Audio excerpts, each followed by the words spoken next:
to stop a speeding train in its tracks and make off with millions.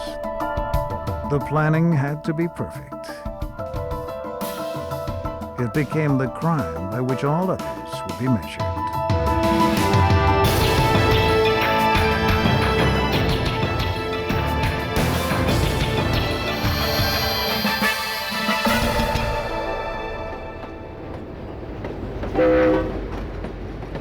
In the early morning hours of August 8, 1963, a Royal Mail train made its run from Glasgow to London.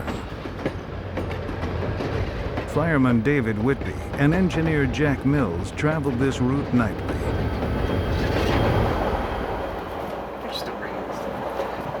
Postal workers routinely sorted and organized the mail during the run. Although it wasn't public knowledge, sometimes these trains also carried huge deposits from outlying banks. This particular consignment was especially large because of the August bank holiday. Security was light, and why not? Trains on this line had made this trip for years without incident. But a daring gang of thieves was about to change all that. The plan was ingenious. They chose a desolate stretch of track 2 hours outside London and cut all communication with the outside world. Stopping a train traveling at 70 miles an hour was their biggest challenge. Using battery power, they made the red light burn twice as bright as usual. Then the gang waited.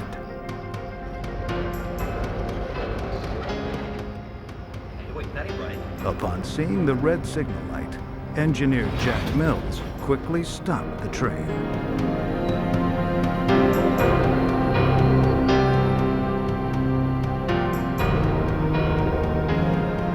Mills sent his fireman David Whitby to the trackside telephone to find out what was going on.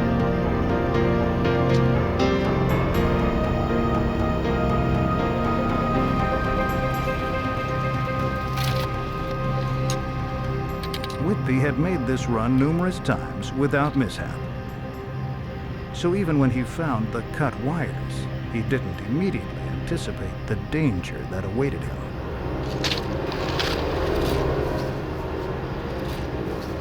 Until it was too late. Whitby was told if he shouted, they would kill him.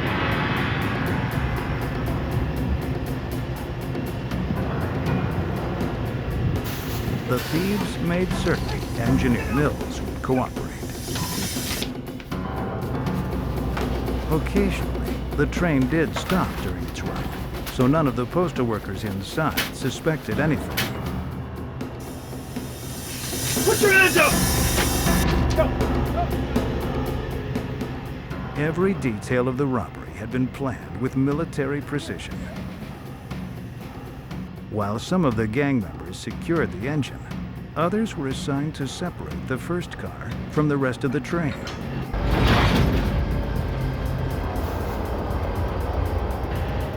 This was the high-value coach and contained what the thieves were looking for.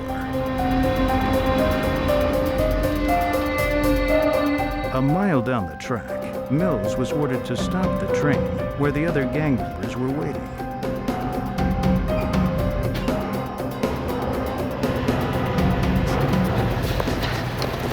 They didn't waste any time.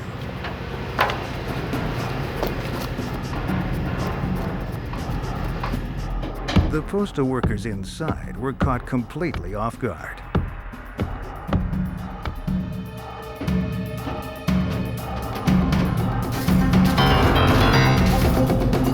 Before they could even comprehend what was happening, the thieves had broken into the coach.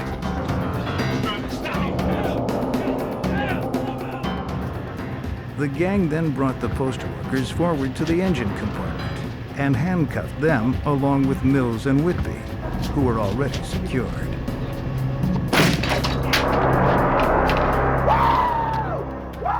They were about to make off with the biggest haul ever taken from a British railroad. over $7.3 million. It was a brilliant crime because of the planning, because of the business of stopping the train at one point, cutting off the guard, take away the engine and two carriages. It was superbly planned.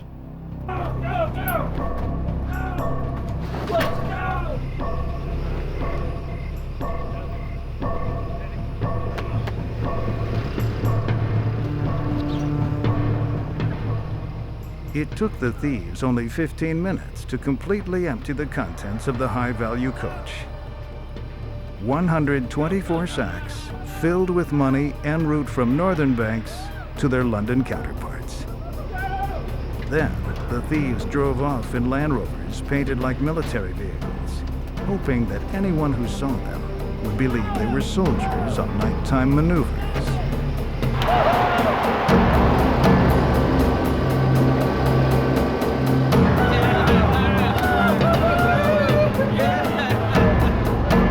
The robbery had gone according to plan.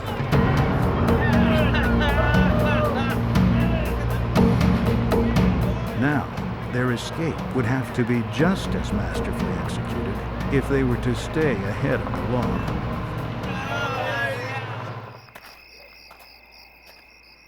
Down the track, a signalman wondered why the engine had been uncoupled. Running to the scene of the crime, he quickly got his answer. Engineer Mills immediately sent him to get help.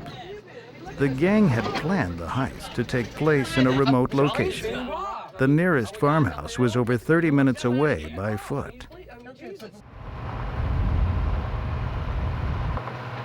The delay gave the gang time to escape. Now they've got their VHF open, listening for police transmissions, and there's nothing, not a sign of anything.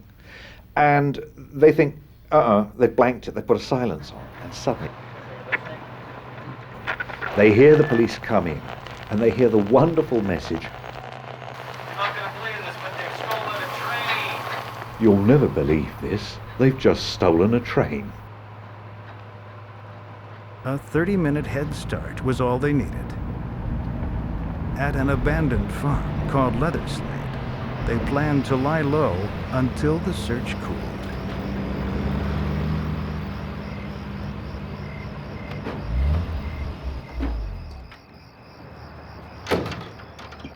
Racing against the dawn, they unloaded the money into the house and hid the Land Rovers in buildings out back. A professional robber, a professional thief, has three great rewards. There's the intellectual reward, planning, working out how to do it. They have minds and they like using them. There's the adrenaline rush of going in. Now we're doing it. Now we're breaking into somebody's property. Now we're going for it. And there's the gambler's thrill of what have we got? How much have we got? Now for the train robbery, you have expert and brilliant planning. You have the excitement of a 50-minute drive through back lanes, waiting for the train. It's come, we're in, we've got it. And then when they get back, was there as much money as they hoped?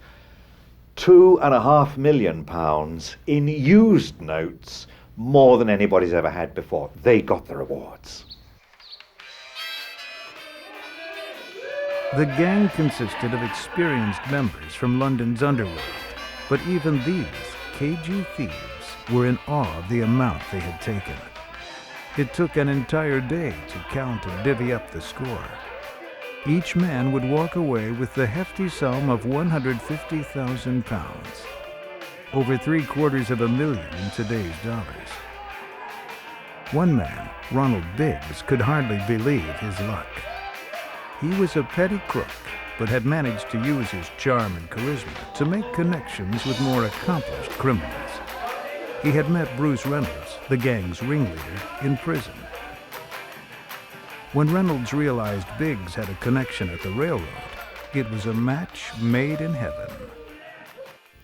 The English people and press couldn't believe it. Train robbery, that was Jesse James, that was America 100 years ago. This doesn't happen. And the amount, it was a sensation. The local police and Scotland Yard detectives immediately came to the scene of the crime. The police scoured the scene for clues, and they quickly ascertained that the bandits were no amateurs. They had not only succeeded in stopping a train, they had also vanished without a clue. At the train, the robbers made one mistake. They shouted to the postal workers, "Don't move for half an hour, we've got someone watching you." Now, the police had nothing to go on except this shout. And Superintendent MacArthur said, "Wait a minute, that may mean there's somewhere which is half an hour's distance away. Draw a radius of 30 miles round the bridge, and let's search every farm in that radius." Detective Jack Slipper, part of the team assigned to the case, remembers how that simple clue focused the initial search. Well, that became very important to us because the senior people at the yard, when they'd been called in, realised that they couldn't have got back to London in 20 minutes. Scotland Yard enlisted local law enforcement and the army to conduct the search of the surrounding countryside. Local citizens were stopped and asked if they had seen anything that evening.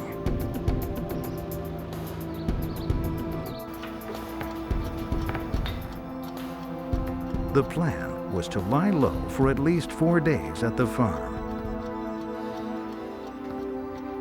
Each man took a turn at keeping watch, and they carefully monitored the police radio to follow the progress of the search. When they heard over the radio that the army were being called in to search every building in a radius of 20 or 25 miles, all the barns and outhouses and everything, some of them panicked. The robbers decided to move out immediately. They slipped away a few at a time so as not to raise suspicion. Scotland Yard detectives knew time was of the essence. They had to find the gang before they left the country. They sent plainclothesmen to scour the underworld for any tips. And they also continued to focus on the surrounding countryside where the crime took place. Surely someone saw something that night. But the gang members had slipped through their fingers, making it back to London and concealing themselves in the city. Of Detective Superintendent MacArthur, today has been a working day. At Scotland Yard, telephone back to Buckingham. Hi, Daddy. Ronald Biggs was one of the gang members who headed back to London. After the heist, he simply returned to his family, went back to his job as a carpenter, and acted as if nothing had happened. Biggs was a known ex-criminal in London at the time of the Great Train Robbery. He had a lot of form, but he hadn't actually committed any crimes for 4 years. He was setting himself up reasonably successfully as a builder, but he did need more capital to keep his business going. Biggs now had all the money he had ever dreamed of, and then some, but spending it would tip off the police. Turning to his connections in the underworld, Biggs split up his take and gave it to friends for safekeeping. 5 days after the robbery, a neighboring farmer became suspicious when he noticed black curtains in the windows of the farmhouse. Upon closer inspection, he found one of the Land Rovers. He knew the farm had been uninhabited for some time, so he immediately contacted the police. The thieves had planned to have an associate clean the hideout and remove any evidence that would implicate them. But before he could get there, the police were scouring the property for clues. The fingerprint experts went in and covered everything. And then they found fingerprints on the ketchup bottle, fingerprints on the saucers of milk put out for the cat, fingerprints on the Monopoly money, fingerprints on the salt cellar, fingerprints on one of the wrappers that the banknotes had been in. They also found empty mailbags in a hole in the front yard, but only 684 pounds sterling in very used notes were recovered. The police had secured an abundance of evidence. It would take time to analyze the fingerprints and match them to known criminals. Attempting to sequester their money, two of the thieves hid their stash in a truck and traveled outside London to find a garage for rent. We've got all the money up front. They offered the landlady 3 months cash in advance. And all up front, if you like. I think what. Thank you very much. Thank you. Thank you. While the men were still there, she phoned the police. The robbers had unluckily called upon a policeman's widow. She was instantly suspicious when the men pulled out the large amount of cash. We can wreck the world. Hey, got an identification? Identification? When the police asked them for identification, the men fled.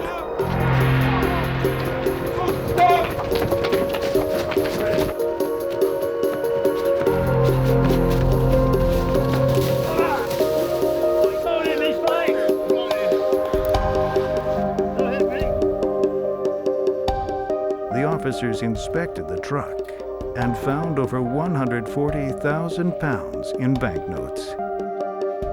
In London, Ronald Biggs kept his eye on the news, but it didn't faze him that their hideout had been discovered. He was confident that he had left nothing behind that could link him to the crime. At Scotland Yard, after weeks of poring over the evidence, detectives were narrowing their list of suspects. When they examined the fingerprints from the Leatherslade farm, they discovered that the prints matched several ex-cons in and around London. One of them was Ronald Biggs.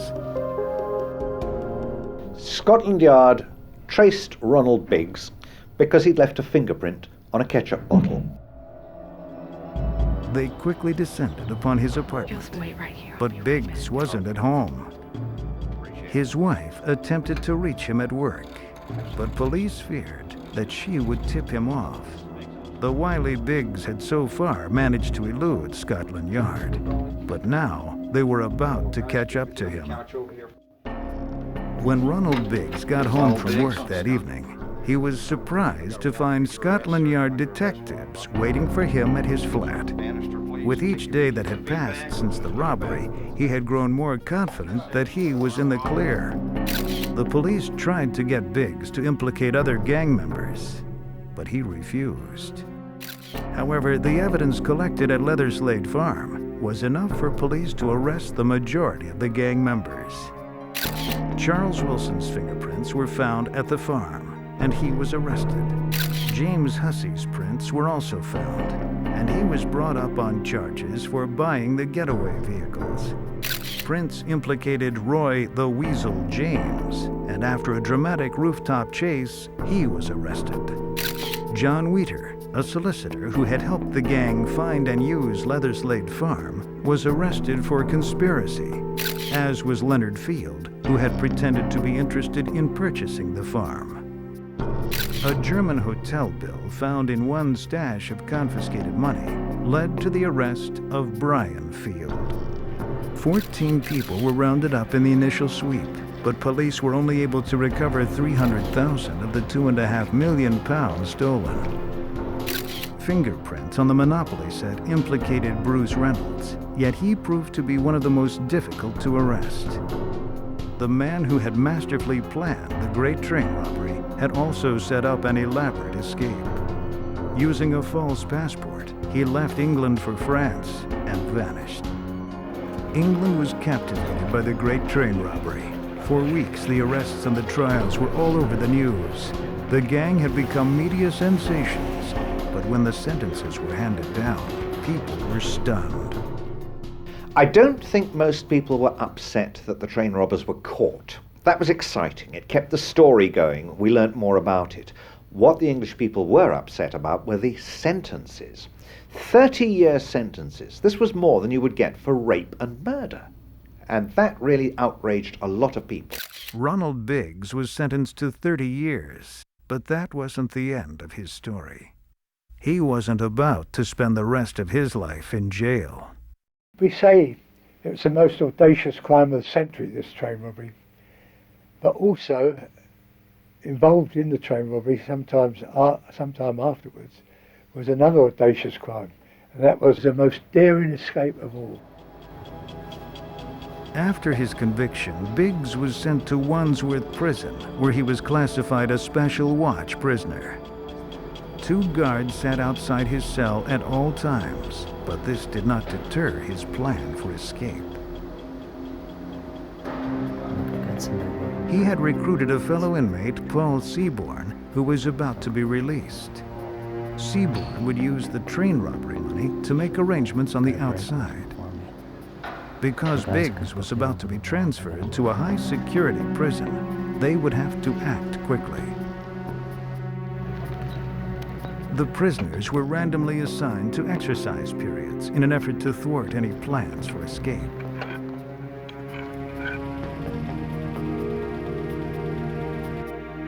Biggs enlisted the help of 2 fellow convicts, and when they were finally all together in the yard, the plan was on.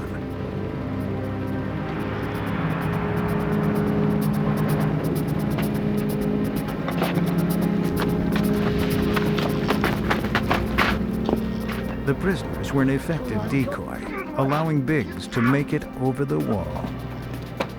Like the robbery, the escape relied on shrewd planning and split-second timing. After only a year and a half in prison, Biggs was a free man again.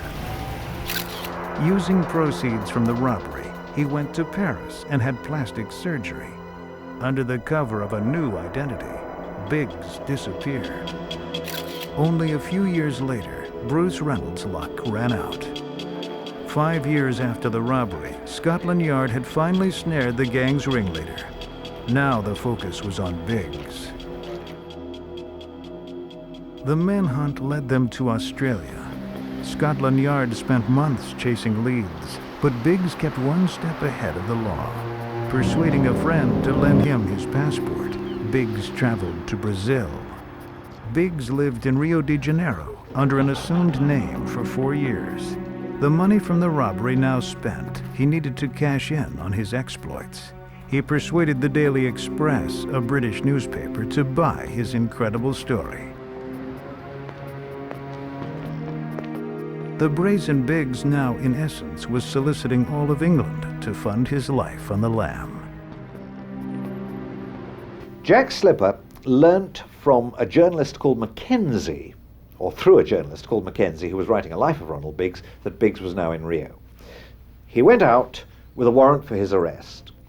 Slipper left for Brazil to bring back the man who had eluded authorities for 9 years.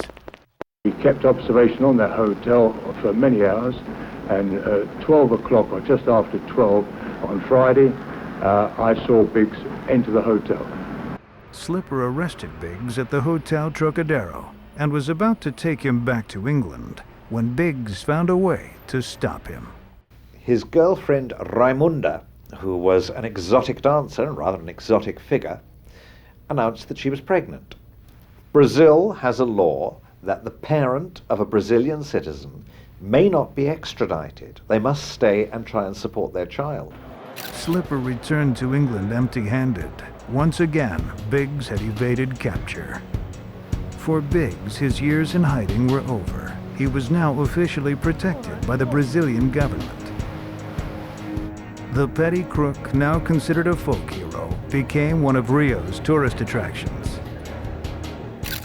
In 1993, retired Chief Superintendent Slipper, the man who had tried to bring him to justice, was reunited with Biggs in a media event staged by the Daily Express. Biggs will never come back on his own steam. He's got 28 years prison still outstanding, and at his age, he's now 69. If he does come back on his own steam, there's only one place for him, that's Wandsworth Prison. While Ronald Biggs eluded authorities, most of the gang paid dearly for this crime of the century. The majority served 10 years hard time before making parole. The great train robbery, though cunning in its conception and daring in its execution, ended in disaster for nearly everyone involved.